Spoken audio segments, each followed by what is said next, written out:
Hello, I am Urduraju. I would like to teach you about the performance of IC engines. A series of 10 lessons are going to be developed.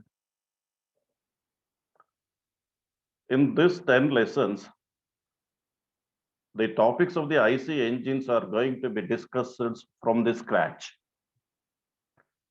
My goal is to make you to feel confident about yourself, not only in understanding the topics, but being able to analyze the topics and solving the problems as well. As far as I am concerned, the best way of do this is analyzing all the topics, solving the many more problems pertaining to the topics. Today, I am going to engage the first lesson of this series.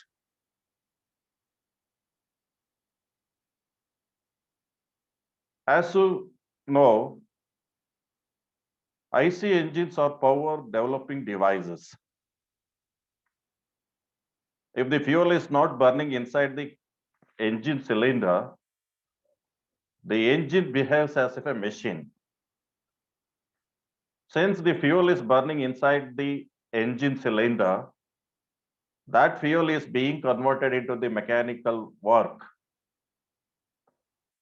That's what these machines we are calling the engines.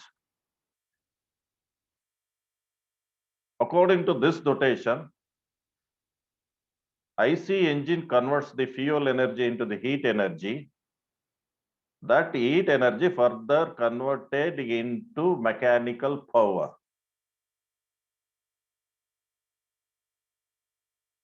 Analyzing the conversion of the fuel energy into the heat energy and in turn to the mechanical power is nothing but the performance of IC engines.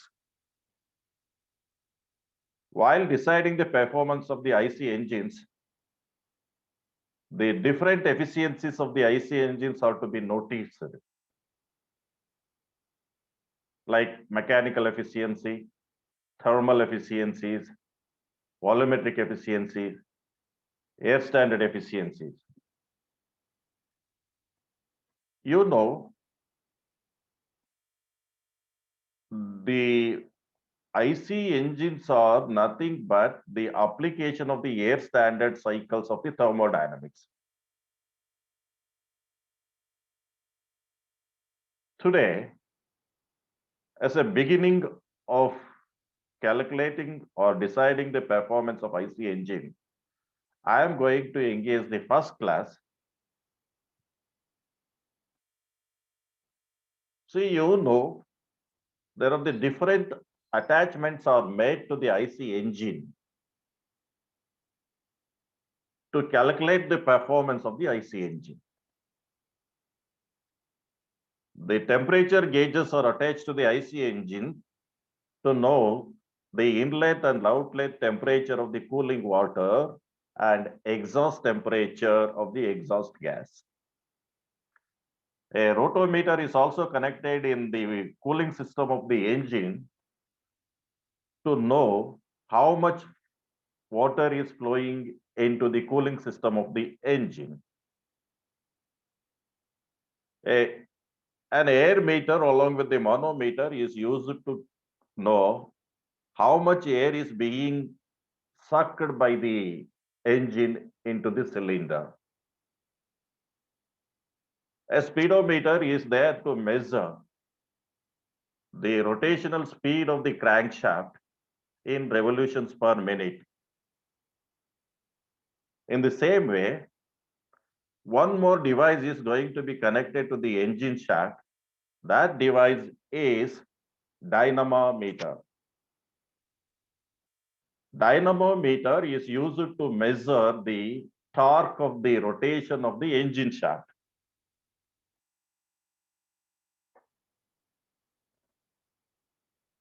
The dynamometer absorbs the developed power of an engine and convert that power into the heat. Okay, this class is consisting of the topics: introduction to the dynamometers, type of dynamometers, mechanical dynamometers. Well,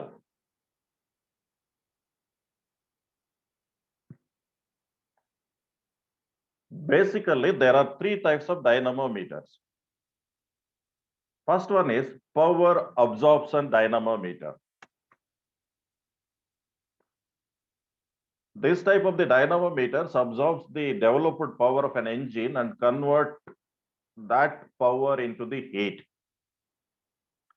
Examples, mechanical dynamometers, electrical dynamometer, in fact, eddy current dynamometer, and hydraulic dynamometer are the examples of this power absorption dynamometer. Next one is power generation dynamometer. If the shaft of an electrical generator is coupled to the engine shaft, when the engine is operating or developing the power,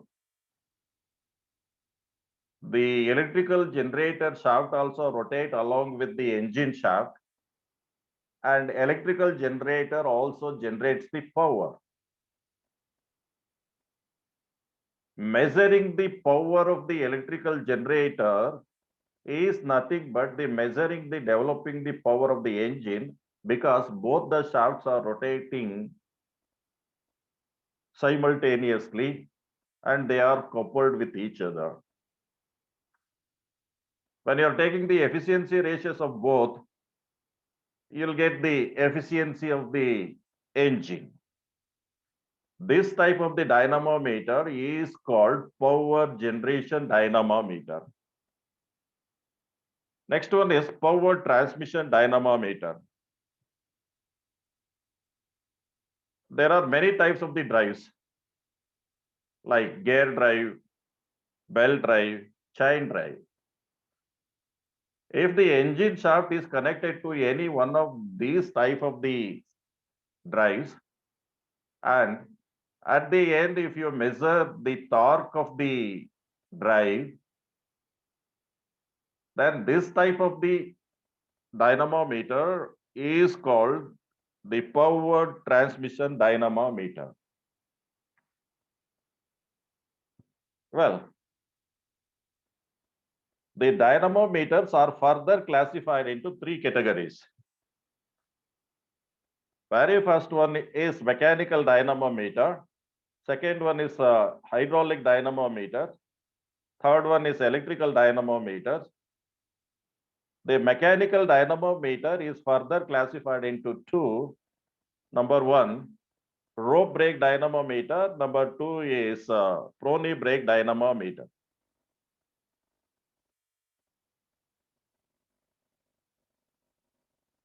See, in this course, only power absorption dynamometers are going to be discussed. Remaining power generation dynamometers and power transmission dynamometers are the beyond the scope of this course. As far as today's lessons concerned, I am going to explain the rope brake dynamometer.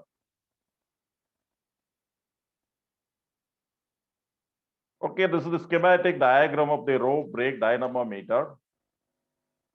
Let me explain how it is arranged. This is the spring balance. This is the rope. This is the brake drum, and this is the load. The brake drum is attached to the flywheel. One end of the rope is connected to the hook of this spring balance, and after wound around the periphery of the brake drum, the other end is connected to the load. This is an arrangement. How the torque is applying against the rotational movement of the engine. while connecting this rope brake dynamometer, it is better to load the dynamometer in the opposite direction of the rotation of the engine shaft. If the engine rotates in the clockwise direction, it is better to load in the opposite direction so that the load can effectively applied on the brake drum periphery. If I come out to the how the torque is being setting up by this rope brake dynamometer, before to this, let us understand what exactly the torque is. Torque is nothing but twisting force or leverage or mechanical advantage. If the force is acting at a distance from the point of rotation, it will have its own leverage. The multiplication of the load and the distance at which the load is acting from the center of rotation of the shaft or the point is called the torque. So this is nothing but force into perpendicular distance. Okay, this is the center of rotation of the engine shaft, and this is the distance in which the load is acting. The multiplication of this load and the distance at which the torque is acting, the load is acting, is called the torque. So it's a very simple. Here there are the two forces acting mutually opposite to each other. The spring balance is pulling upwards. The load is acting downward. It's a simple analysis of the force. The resultant force, which is acting tangentially at the periphery of the brake drum, should be equal to the difference of these two forces. That is, W minus S is the resultant force acting tangentially at the periphery of the brake drum. At what distance this force is acting? It is acting at the distance from the center of the shaft is the radius of the brake drum plus radius of the rope. Here we have taken diameters. D is the diameter of the brake drum in meter, and small d is the diameter of the rope in meter, and W is the load in Newton, and S is the spring balance reading. It's a very simple. If you divide this diameter by 2, then you are going to get the radius. Now, the resultant force acting tangentially at the periphery of the brake drum should be equal to W minus S, where W is the load in Newton and the spring balance reading is also in Newton, and you are going to get the resultant force or the net force acting on the brake drum. Similarly, at what distance the force is acting? At the radii of what? Radius of the brake drum plus radius of the rope. Okay, D plus D divided by 2 is nothing but the radii of both brake drum and the rope. Now, the torque is equal to, as I explained, it's a multiplication of this force and the distance at which acting. Okay, both the equations are multiplied over here. What is W minus S is the force, and D plus D divided by 2 is the distance at which the force is acting. Well, why this torque has to be measured? As I told you, the torque has to be measured to calculate output power of an engine. Output of power of an engine is nothing but the brake power. This power is also called the shaft power or useful power, because the power will be available at the engine shaft. That power can be used to for application purpose. What the relation is using to calculate the brake power? Okay, this is the relation which is used to measure the brake power of an engine. Brake power is equal to 2 pi nt divided by 60,000. You know how to calculate. This is the torque. Then this is the speed of the engine shaft. That's a revolutions per minute. And pi, wherever you find the circle, there pi is there, because say it is the ratio of circumference of the circle to the radius of the same circle. Right. Here, the BP is in joules per second or watts per second.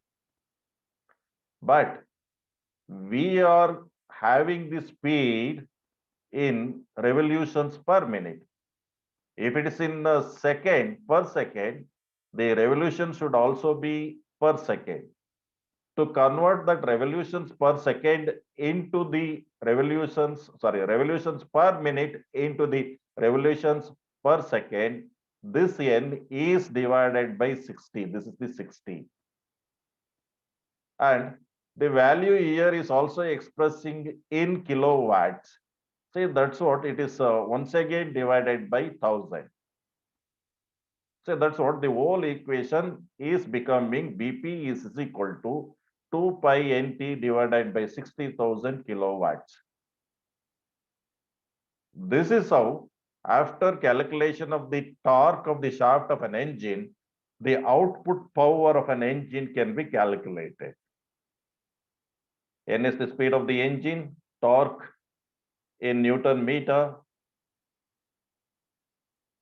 Well, this is the first lesson pertaining to this series of performance of the IC engines.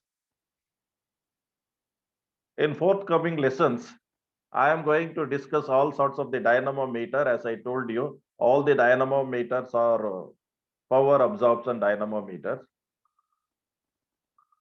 After that, we are going to solve and discuss the topics of all types pertaining to the performance of the IC engine. With this information, I am concluding today's lesson.